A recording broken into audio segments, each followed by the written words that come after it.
ሰላም እንዴት ናችሁ? የልዩ ስፖርት ዩቲዩብ ቻናል ቤተሰቦች፣ በዛሬው የልዩ ስፖርት ዳሰሳ ዝግጅታችን የአውሮፓ ቻምፒየንስ ሊግ የጥሎ ማለፍ ድልድልን እንመለከታለን።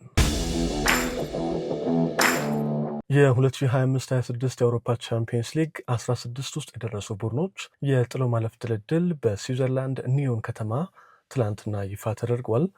ይፋ በተደረገው ድልድል መሰረት የ16 ውስጥ ጥሎ ማለፍ ብቻ ሳይሆን ክለቦች በሩብ ፍጻሜ፣ ግማሽ ፍጻሜና በፍጻሜ ጨዋታ ማን ከማን ሊገናኝ እንደሚችልም ጥቆማ የሰጠ ድልድል ነበር ይፋ የሆነው። በ16 ውስጥ ጥሎ ማለፍ የተደለደሉ ቡድኖችን ስንመለከት ፓሪስ ሰን ጀርማን ከቼልሲ፣ ጋላታሳራይ ከሊቨርፑል፣ ሪያል ማድሪድ ከማንቸስተር ሲቲ፣ አታላንታ ከባየር ሚኒክ፣ ኒውካስል ዩናይትድ ከባርሰሎና፣ አትሌቲኮ ማድሪድ ከቶተንሃም ሆትስፐር፣ ቦዶ ግሊምት ከስፖርቲንግ ሊዝበን እንዲሁም ባየር ሌቨርኩሰን ከአርሰናል ተደልድለዋል። የውድድሩ የጥሎ ማለፍ ጨዋታዎች የመጀመሪያ ዙር መጋቢት 1 እና 2 2018 ዓ.ም ይካሄዳል። የመልሱ ጨዋታዎች ደግሞ ከአንድ ሳምንት በኋላ መጋቢት 8 እና 9 2018 ዓ.ም የሚከናወኑ ይሆናል። በጥሎ ማለፍ ድልድሉ በሩብ ፍጻሜ ሊገናኙ የሚችሉ ቡድኖችም ተለይተው ታውቀዋል። በዚህም መሰረት የፓሪስ ሰን ጀርመንና ቼልሲ አሸናፊ ከጋላታሳራይ እና ሊቨርፑል አሸናፊ፣ የሪያል ማድሪድ እና ማንቸስተር ሲቲ አሸናፊ ከአታላንታ እና ባየር ሚኒክ አሸናፊ፣ የኒውካስል ዩናይትድ እና ባርሰሎና አሸናፊ ከአትሌቲኮ ማድሪድ እና ቶተንሃም ሆትስፐር አሸናፊ እንዲሁም የቦዶ ግሊምት እና ስፖርቲንግ ሊዝበን አሸናፊ ከባየር ሌቨርኩሰን እና አርሰናል አሸናፊ ጋር በሩብ ፍጻሜው የሚገናኙ ይሆናል።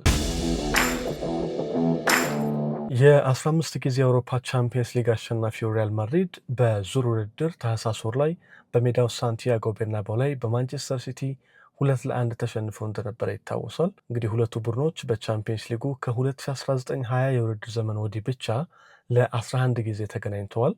የዘንድሮው የጥሎ ማለፍ የደርሶ መልስ ጨዋታ ሲደመርበት ለ13ኛ ጊዜ የሚፋለሙ ይሆናል። ባለፉት ጥቂት ዓመታት ብቻ ማለት ነው። ካለፉት 12 የአውሮፓ ቻምፒየንስ ሊግ ውድድሮች 6ቱን ያሸነፈው ሪያል ማድሪድ ነው። በአዲሱ አሰልጣኝ አልቫሮ አርቤሎ እየተመራ ይገኛል። ዘንድሮ በውድድር ዘመኑ በሎስ ብላንኮች ቤት ነገሮች ቀላል አልሆኑም። የአሰልጣኝ ዣቢ አሎንሶ ስንብት፣ ተደጋጋሚ የተጫዋቾች ጉዳት እንዲሁም ወጥ ያልሆነ የጨዋታ ብቃትና ውጤት የሪያል ማድሪድ ፈተናዎች ሆነዋል። ዘንድሮ በቻምፒየንስ ሊግ የዙር ውድድር ከ8 ጨዋታ 8ቱንም አሸንፎ የመጣውና የፕሪሚየር ሊጉ መሪ አርሰናል በጥሎ ማለፉ በአንጻራዊነት ቀለል ያለ ተጋጣሚ የደረሰው ይመስላል። መድፈኞቹ ከባየር ሌቨርኩሰን በሚኖራቸው የደርሶ መልስ ጨዋታ ከወዲሁ ወደ ሩብ ፍጻሜ መድረስ ቅድሚያ ግምትም ተሰጥቷቸዋል። ባየር ሌቨርኩሰን ክረምት ላይ ዣቢ አሎንሶን ለመተካት አሰልጣኝ ኤሪክ ቴን ሃግን ቢቀጥሩም ከ62 ቀናትና ከ3 ጨዋታዎች በኋላ ሆላንዳዊውን አሰልጣኝ አሰናብቷል።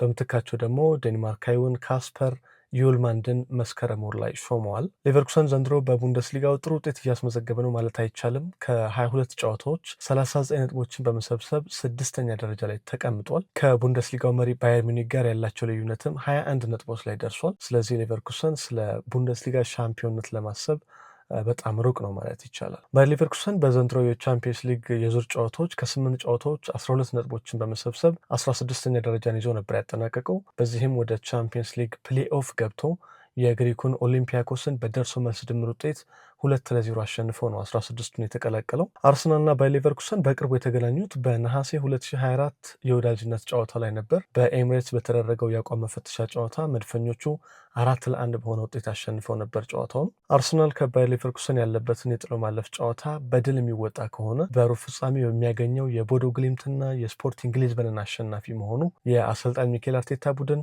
ባለፈው ዓመት እስከ ግማሽ ፍጻሜ የተጓዘበትን ገድል ዘንድሮም የመድገም ዕድሉን ሰፊ አድርጎታል። አርሰናል ባለፈው የውድድር ዘመን በዋንጫው አሸናፊ ፓሪስ ሰን ጀርመን በግማሽ ፍጻሜ በደርሶ መልስ ተሸንፎ ከውድድር መውጣቱ ይታወሳል። ሌላው የአርሰናልና ባየር ሌቨርኩሰንን ግንኙነት የተለየ የሚያደርገው የኢኳዶራዊው ፒየሮ ሂንካፒ ጉዳይ ነው። ተጫዋቹ የመግዛት አማራጭ ባለው የ1 ዓመት የውሰት ውል ከባየር ሌቨርኩሰን ለአርሰናል እየተጫወተ እንደሆነ ይታወቃል። በአውሮፓ እግር ኳስ ማህበር የውሰት የተጫዋቾች ውል መመሪያ መሰረት ከፕሪሚየር ሊጉ በተለየ መንገድ ከአንድ ክለብ ለሌላ ክለብ በውሰት የተሰጠ ተጫዋች በአውሮፓ ውድድሮች ላይ እናት ክለቡን እንዳይገጥም የሚከለክል ሕግ የለውም። ስለዚህ ፒየሮ ሂንካፒ እናት ክለቡን ባየር ሌቨርኩሰንን በተቃራኒ ከመድፈኞቹ ጋር ሆኖ መግጠም ይችላል ማለት ነው።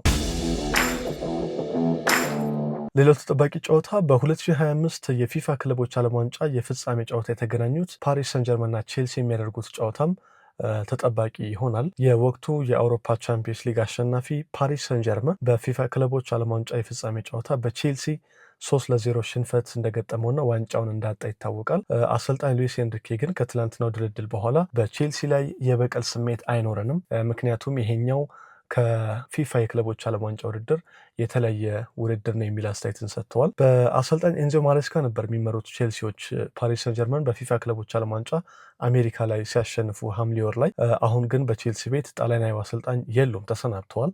በእሳቸው ቦታ ሊያም ሮሴኒየር የቼልሲ አሰልጣኝ እንደሆኑ ይታወቃል። የፕሪሚየር ሊጉ ሻምፒዮን ሊቨርፑል ባለፈው የውድድር ዓመት በፓሪስ ሰን ጀርመን በጊዜ ከተሰናበተበት የአውሮፓ መድረክ የተሻለ ጉዞ ለማድረግ የቱርኩን ሀያል ክለብ ጋላታ ሳራይን ማሸነፍ ይጠበቅበታል። ሁለቱ ቡድኖች ዘንድሮ በቻምፒየንስ ሊግ የዙር ጨዋታ ራምስ ፓርክ ላይ ተገናኝተው ጋላታ ሳራይ በቪክቶር ኦሲሜሄን የፍጹም ቅጣት ምት ጎል 1-0 ማሸነፉ ይታወሳል። አሰልጣኝ አርነ ስሎት ቡድኑን ለማጠናከር ክረምት ላይ ለዝውውር ከፍተኛ ገንዘብ እንዳወጡ ይታወቃል። በዚህም እንደ አሌክሳንደር ኢሳክ፣ ሁጎ ኤኪቲኬ፣ ፍሎሪያን ቪርትዝ እንደዚሁም ደግሞ ጀረሚ ፍሪምፖንግን የመሳሰሉ በጣም ጥራት ያላቸው ተጫዋቾችን ወደ ሊቨርፑል አመጥተዋል። ነገር ግን እስካሁን ድረስ በፕሪሚየር ሊጉ አልተሳካላቸውም። በአውሮፓ መድረክ ግን የተሻለ ጉዞ ከባለፈው ዓመት ማድረግ ይጠበቅባቸዋል። ያወጡትን ገንዘብ የሚመጥን የአንፊልድ ታዳሚዎችን የሚያስደስት ጉዞ ማድረግ ይጠበቅባቸዋል። ያ ካልሆነ ግን በተለይ በጊዜ የሚሰናበቱ ከሆነ የአሰልጣኙ ቆይታ አሁንም ጥያቄ ምልክት ውስጥ እንደሆነ ነው እየተነገረ የሚገኘው። የባለፈው የውድድር ዘመን የዩሮፓ ሊግ ሻምፒዮኑ ቶተንሃም ሆትስፐር በአዲሱ አሰልጣኝ ኢጎር ቱዶር እየተመራ ከአትሌቲኮ ማድሪድ ጋር የሚገናኝ ይሆናል። በዚህኛው የጥሎ ማለፍ ውድድር እንግዲህ ሁለቱም ቡድኖች ዘንድሮ በየሊጎቻቸው ደካማ የውድድር ዓመት እያሳለፉ ይገኛሉ። የአሰልጣኝ ዲዬጎ ሲሞኔ አትሌቲኮ ማድሪድ በላሊጋው ከመሪው ባርሰሎና በ13 ነጥቦች ርቆ 4ኛ ደረጃ ላይ ይገኛል። በቅርቡ አሰልጣኝ ቶማስ ፍራንክን ያሰናበተው ቶተንሃም ደግሞ ከአትሌቲኮ በባሰ የውጤት አዘቅት ውስጥ ነው የሚገኘው። በፕሪሚየር ሊጉ የወራጅነት ስጋት ቀጠና ውስጥ ይገኛል። አሁን 16ኛ ላይ ተቀምጠዋል። ከወራጅ ቀጠናው በ4 ነጥብ ርቀት ላይ ነው የተቀመጡት ቶተንሃሞች። አሰልጣኝ ዲዬጎ ሲሞኔ በዘንድሮ የውድድር ዘመን በቻምፒየንስ ሊጉ ወደ እንግሊዝ ምድር መጥቶ ባከናወናቸው 2 ጨዋታዎች ጥሩ ውጤት አልገጠመውም። አንፊልድ ላይ በሊቨርፑል 3-2 ተሸንፏል።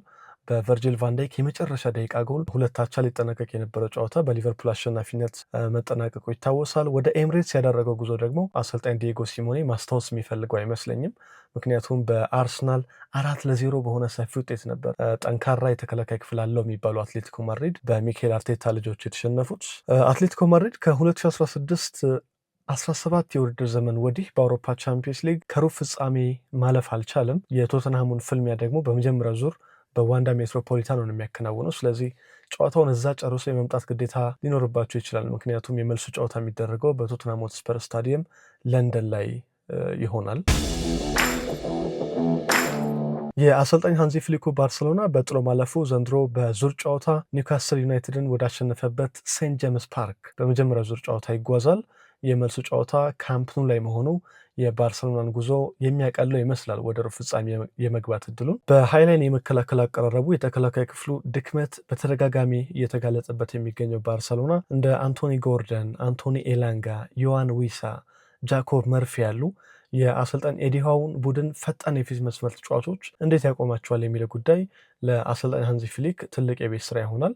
ምንም እንኳን ወደ ሴንት ጄምስ ፓርክ ተጉዘው በዙር ውድድር ኒውካስል ዩናይትድን 2-1 ቢያሸንፉትም ይሄኛው የጥሎ ማለፍ መድረክ የተለየ ስሜት ያለው ጨዋታ ነው። ስለዚህ ከባድ ፍክክር የሚደረግበት ጨዋታ እንደሚሆን ይጠበቃል። ባርሰሎና በዘንድሮ የውድድር ዓመት የጥሎ ማለፍ ጨዋታዎቹ ላይ እንደ ፓሪስ ሰን ጀርመን፣ ባየር ሚዩኒክ፣ ሊቨርፑል፣ ቼልሲ፣ ሪያል ማድሪድ ወይም ማንቸስተር ሲቲን የመሳሰሉ በቅርብ ዓመታት የአውሮፓ ቻምፒየንስ ሊግ ዋንጫን ያሸነፉ ትልልቅ ቡድኖችን አይገጥምም እስከ ፍጻሜ ድረስ ማለት ነው። ብሎግራናዎቹ ምናልባት እነዚህን ትልልቅ ክለቦች እስከ ፍጻሜው ድረስ አለማግኘታቸው ከ2014-15 የውድድር ዘመን በኋላ የመጀመሪያ የቻምፒየንስ ሊግ ዋንጫቸውን ስለማሸነፍ እንዲያስቡ ሊያደርጋቸው ይችላል። ባለፈው ዓመት የአሰልጣኝ ሃንዚ ፍሊክ ቡድን በግማሽ ፍጻሜ በኢንተር ሚላን በአሳዛኝ ሁኔታ በመጨረሻ ደቂቃ በተቆጠረባቸው ጎል ተሸንፈው ከዋንጫ ፉክክር ውጭ መደረጋቸው የሚታወስ ነው። በቻምፒየንስ ሊግ የፕሌኦፍ የመጀመሪያ ዙር ጨዋታ ሲግናል ኢዱና ፓርክ ላይ 2-0 ተሸንፎ በመልሱ ጨዋታ ግን ቤርጋሞ ላይ ቦሩሲያ ዶርትሙንድን 4-1 አሸንፎ ወደ ጥሎ ማለፉ ያለፈው አታላንታ ከሌላኛው የጀርመን ክለብ ባየር ሚኒክ ጋር ይገናኛል። የአሰልጣኝ ራፋኤል ፓላዲኖ ቡድን አታላንታ በፕሌኦፍ የመልሱ ጨዋታ በቦሩሲያ ዶርትሙንድ ተሸንፈው ከውድድር እንደሚወጣ ነበር ከፍተኛ ግምት የተሰጠው ለዶርትሙንድ። ምክንያቱም የኒኮ ኮቫች ቡድን በመጀመሪያ ዙር ጨዋታ 2-0 አሸንፎ ነው ወደ ጣሊያን የተጓዘው። ነገር ግን በመልሱ ጨዋታ ቤርጋሞ ላይ አታላንታ በአስደናቂ ብቃት 4-1 በሆነ ውጤት አሸንፎ በደርሶ መልስ ወደ 16 ውስጥ ጥሎ ማለፍ ገብቷል። በዚህኛው የጥሎ ማለፍ ውድድር የሚገጥሙት ቡድን ግን ባየር ሚኒክን ነው። የአሰልጣኝ ቪንሰንት ኮምፓኒ ቡድን ከቦሩሲያ ዶርትሙንድ በብቃትም በጥራትም በተጫዋቾች ኳሊቲም የተለየ ደረጃ ላይ የሚገኝ ቡድን ነው። በውድድሩ በአርሰናል ብቻ የተሸነፈው የአሰልጣኝ ቪንሰንት ኮምፓኒ ባየር ሚኒክ ከጥሎ ማለፉ ይልቅ ከአታላንታ ፍልሚያ ይልቅ ቀጣይ በሩብ ፍጻሜ የሚገጥሙት ቡድን የሚያሳስባቸው ይመስላል።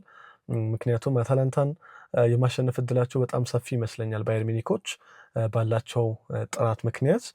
ነገር ግን በሩብ ፍጻሜ ከማንቸስተር ሲቲ እና ሪያል ማድሪድ አሸናፊ ጋር ነው የሚገናኙት። ስለዚህ ለባየር ሚኒኮች ከዚህኛው የጥሎ ማለፍ ጨዋታ ይልቅ ሩብ ፍጻሜ ላይ የሚገጥማቸው ፈተና ከወዲሁ የሚያሳስባቸው ይመስላል። በመጨረሻ የምንመለከተው የጥሎ ማለፍ ድልድል ስፖርቲንግ ሊዝበንን ከቦዶ ግሊምት የሚያገናኘውን ጨዋታ ነው። ሁለቱ ቡድኖች እንግዲህ እዚህ ደረጃ ላይ ይደርሳሉ ብሎ የገመታቸው አልነበረም። በተለይ ቦዶ ግሊምት በአስደናቂ መንገድ ነው እዚህኛው የጥሎ ማለፍ ውድድር ላይ የተገኙት። ስፖርቲንግ ሊዝበንም ከምርጥ 8 ቡድኖች መካከል በዞር ውድድሮች አንዱ በመሆን ነው ወደ ጥሎ ማለፉ የገባው። የፖርቱጋሉ ስፖርቲንግ ሊዝበን ከዘንድሮ ዓመት የውድድሩ ክስተት ቦዶ ግሊምት ጋር የሚያደርጉት ጨዋታም እንግዲህ ምርጥ ፍክክር የሚደረግበት ጨዋታ እንደሚሆን ተገምቷል ከወዲሁ። በዙር ጨዋታዎች የደረጃ ሰንጠረዥ ላይ 23ኛ ሆኖ የጨረሰው የኖርዌው ክለብ ቦዶ ግሊምት በፕሌኦፍ የደርሶ መልስ ጨዋታ የአምናውን የቻምፒየንስ ሊግ የፍጻሜ ተፋላሚ ኢንተር ሚላንን በድምር ውጤት 5-2 አሸንፈው በመምጣት ታሪክ ሰርተዋል። የሁለቱ ቡድኖች ጨዋታም ተመጣጣኝና ጠንካራ ፍክክር የሚደረግበት ሊሆን እንደሚችል ይገምታል። በተለይ ቦዶ ግሊምት በዙር ጨዋታዎችም ላይ ማንቸስተር ሲቲን፣ አትሌቲኮ ማድሪድን የመሳሰሉ ትልልቅ ቡድኖች አሸንፈው ነበረ። የ2025/26 የአውሮፓ ቻምፒየንስ ሊግ የፍጻሜ ጨዋታ ቅዳሜ ግንቦት 22 2018 ዓ.ም በሃንጋሪ ቡዳፔስት ፑሽካሽ አሬና ነው የሚካሄደው።